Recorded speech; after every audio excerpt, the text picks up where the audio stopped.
So కల్తీ విత్తనాలపై ఉక్కుపాదం అవసరం అని చెప్పి మన కిషన్ ముద్రాజ్ అనలిస్ట్ అంట ములుగుకు సంబంధించిన చెప్తా ఉన్నారు. అసలు ఏందనేది చూద్దాం ఒకసారి. మరి వర్షాకాలం సమీపిస్తున్న వేళ రైతుల భవిష్యత్తుతో చెలగాటం ఆడుతున్న మాఫియా అని చెప్పి చెప్తా ఉన్నారు. ముందస్తు చర్యలు తీసుకోకపోతే భారీ నష్టాలు కూడా తప్పవని చెప్పి చెప్తా ఉన్నారు.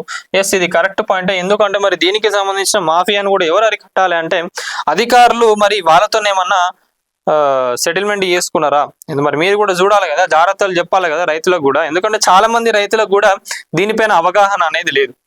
ఇప్పటి వరకు కూడా వాళ్ళు కొంటున్న విత్తనాలు ఏవైతే ఉన్నాయో అది కరెక్ట్ బ్రాండా లేదా అనే వాళ్ళు తెలుసుకోలేరు. మరి అవన్నీ అట్లా సెల్ చేస్తున్నది, అట్లా వాళ్ళు ఒక మాఫియా నడుస్తున్నదంటే మరి వ్యవసాయానికి సంబంధించిన అధికారులు కానివ్వండి, ఇంకా ఎవరైతే ఉన్నారో వాళ్ళందరూ కూడా ఏం చేస్తా ఉన్నట్టు ఒకసారి చూడాలి కదా మీరు కూడా. మరి రైతులందరూ నష్టపోయినాక వాళ్ళ గురించి ఎవరు ఆలోచిస్తారు? రైతులను ఎవరు పట్టించుకుంటలేరు కదా. జనరల్ గా ఏ ప్రభుత్వం వచ్చినా కూడా రైతులు బాధపడుతూనే ఉన్నారు, కానీ ఎప్పుడు కూడా రైతులు హ్యాపీగా ఉన్నట్టయితే ఏడ కూడా కనిపించాలి. మరి దీనికి సంబంధించి దీనిపైన కూడా ఒక్కసారి కఠిన చర్యలు తీసుకోవాలి. అసలు ఏందనేది ఒక్కసారి మనం రఫ్లీగా చూసేద్దాం. మరి తెలంగాణ రాష్ట్రంలో వర్షాకాలం దగ్గర పడుతున్న కొద్దీ ఖరీఫ్ సీజన్ కు రైతులు సిద్ధపడతా ఉన్నారు. విత్తనాలు, ఎరువులు, వ్యవసాయ అవసరాలు కొనుగోలులతో గ్రామీణ మార్కెట్లలో కదలికలు చెందుతా ఉన్నాయి. ఇదే సమయంలో ప్రతి ఏడాది మాదిరిగానే కల్తీ విత్తనాల దందా మళ్ళీ విస్తరించే ప్రమాదం స్పష్టంగా కనిపిస్తుందని చెప్పి వ్యవసాయ రంగ నిపుణులు చెప్తా ఉన్నమాట. మరి రైతుల ఆశలను ఆసరాగా చేసుకొని కొన్ని అసాంఘిక శక్తులు నకిలీ నాసిరకమైన విత్తనాలు అధిక ధరలకు విక్రయిస్తూ లాభాలు గడిస్తున్నాయని చెప్పి చెప్తా ఉన్నారు. మొదట్లో పచ్చగా కనిపించే పంటలు కొద్ది రోజుల్లోనే మెలక శాతం తగ్గిపోవడం, కాయలు రాకపోవడం, పంట పూర్తిగా దెబ్బతినడం వంటి పరిస్థితులు అనేక సార్లు రైతులు తీవ్రంగా నష్టపోయిన సందర్భాలు అనేకం మనకు చూస్తూనే ఉంటాం, తెలుస్తూనే ఉంటుంది. మరి అదే అంటున్నా, ఏంటంటే రైతులకు తెలియదు కదా ప్రాపర్ గా. చాలా మంది కూడా రైతులకు ఎట్లా పండియాలి ఏందనే దాంట్లో వాళ్ళు స్పెషలైజ్డ్ ఉంటారు, కానీ ఏది ఇప్పుడు మనకు వీళ్ళు ఇస్తున్నది కరెక్టా లేదా అనేది చూసుకోలేరు కదా.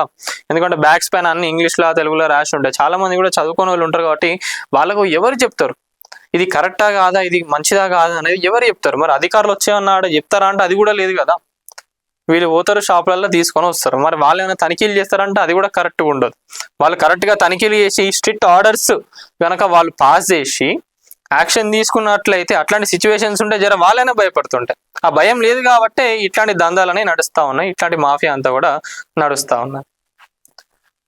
మరి ముందస్తు తనిఖీలు లేనిదే నియంత్రణ సాధ్యం కాదు కదా, చెప్తా ఉన్నా కదా. వీళ్ళు కూడా పోవాలి, చూడాలి అసలు ఏం జరుగుతుంది ఏందనేది చూస్తేనే ఇట్లాంటి ప్రాబ్లమ్స్ అనేది రాదు. మరి ప్రభుత్వం వ్యవసాయ రంగానికి ప్రాధాన్యత ఇస్తున్నప్పటికీ విత్తనాల సరఫరా కొనుగోలుపై కఠిన నియంత్రణ అవసరం ఉందని వ్యవసాయ శాఖ, విజిలెన్స్, పోలీసు విభాగాలు సమన్వయంతో పనిచేసి విత్తన గోదాములపై ఆకస్మిక దాడులు, అనుమతి లేని దుకాణాలు మూసివేత, నకిలీ కంపెనీల గుర్తింపు, సరఫరా తనిఖీలు వంటి చర్యలు తక్షణమే చేపట్టాలని రాష్ట్ర ప్రభుత్వానికి వ్యవసాయ రంగ నిపుణులు సూచన చేస్తా ఉన్నారు. ఇది మరి అవగాహన లేకపోవడం వల్లనే ఇది ఒక పెద్ద బలహీనత. అవగాహన లేదు కాబట్టి ఇట్లాంటి మాఫియా అనేది పుట్టుకొస్తా ఉన్నది. మరి దానికి సంబంధించి కఠిన చర్యలు కానివ్వండి, చట్టాలు కూడా ఏమేమైతున్నాయో అవన్నీ కూడా ఇక్కడ వీళ్ళు చెప్పడం జరిగింది. సో మొత్తానికి అయితే ఒకటే చెప్తా ఉన్నాయి, ఏంటంటే ఒకసారి దీనిపైన దృష్టి పెట్టి రైతులకు కూడా అవగాహన సదస్సు లాంటివి అట్లాంటివి ఏమన్నా ఉంటాయి కూడా ఆఫీసర్స్ అనేది కూడా మీరు ఇనిషియేటివ్ తీసుకొని చేయాలి.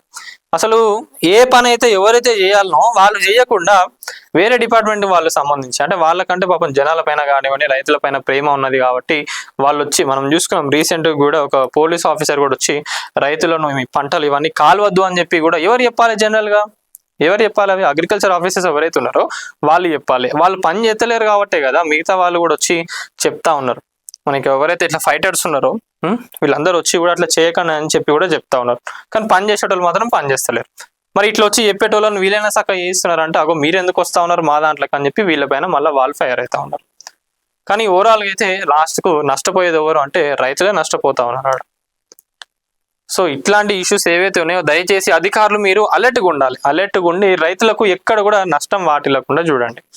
వాళ్ళకు అవగాహన కల్పించండి. వీటిపైన ప్రతి ఒక్క దానిపైన కూడా వాళ్ళకి అప్పుడప్పుడు వీకెండ్ క్లాసెస్ లెక్క అట్లా ఏమన్నా తీసుకొని రైతులకు మేలు చేసే విధంగా ప్రజాప్రభుత్వం అట్లనే అధికారులు కూడా నడవాలని చెప్పి మేమైతే కోరడం జరుగుతూ ఉన్నది. మరి దీనిపైన మీరేమనుకుంటారు అనేది ప్రతి ఒక్కరు కూడా కామెంట్ రూపకంలో తెలపండి. కోసం మన నేటి ధాత్రి ఛానల్ని సబ్స్క్రైబ్ చేయండి. అలాగే మీకు నచ్చిన వీడియోని లైక్ చేసి షేర్ చేసి కామెంట్ చేయండి.